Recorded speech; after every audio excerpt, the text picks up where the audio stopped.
Hello friends, இன்றைக்கி நம்ம hotel ஸ்டைலில் வெஜிடபிள் குருமா 10 நிமிஷத்தில் எப்படி செய்யணுங்கிறது பார்க்கலாம். அதுவும் குக்கரில் ஒரு 2 விசிலில் இது செஞ்சு முடிச்சிடலாம். வாங்க எப்படி செய்யணும்னு பார்க்கலாம்.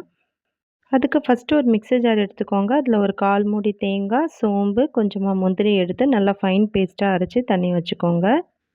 இப்போ ஒரு குக்கர் எடுத்துக்கோங்க. அதில் ஆயில் ஆட் பண்ணிவிட்டு சோம்பு, லவங்கம், பட்டை, ஏலக்காய் 2 ஆட் பண்ணிக்கோங்க.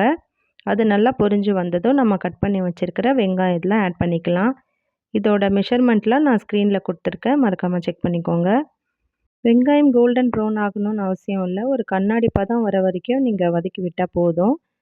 இப்போது பச்சை மிளகாவும் இஞ்சி பூண்டு பேஸ்ட் ஆட் பண்ணிவிட்டு அது கூடவே தக்காளியும் ஆட் பண்ணிக்கலாம். அடுத்தது உங்களுக்கு விருப்பமான வெஜிடபிள்ஸ் நீங்கள் ஆட் பண்ணிக்கலாம். என்கிட்ட அன்றைக்கி கேரட்டும் இந்த பச்சை பட்டாணி தான் இருந்தது, அதை மட்டும் சேர்த்துட்டு நான் இந்த குருமா செஞ்சுட்டேன். உங்கள்கிட்ட பீன்ஸு, உருளைக்கிழங்கு என்ன இருந்தாலும் நீங்கள் ஆட் பண்ணிக்கலாம், நல்லா டேஸ்ட்டாக இருக்கும்.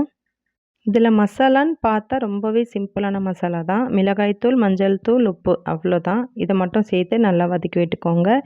இப்போ நம்ம அரைச்சி வச்ச தேங்காய், முந்திரி, சோம்பு பேஸ்ட் இருக்கு இல்லையா, அது இதில் ஆட் பண்ணிவிட்டு நம்மளுக்கு விருப்பமான அளவுக்கு தண்ணி ஆட் பண்ணிக்கலாம். இன்றைக்கி நான் இடியாப்பம்காக தான் இந்த குருமா செஞ்சுருந்தேன், அதனால கொஞ்சம் தண்ணியாக தான் நான் வச்சுருந்தேன்.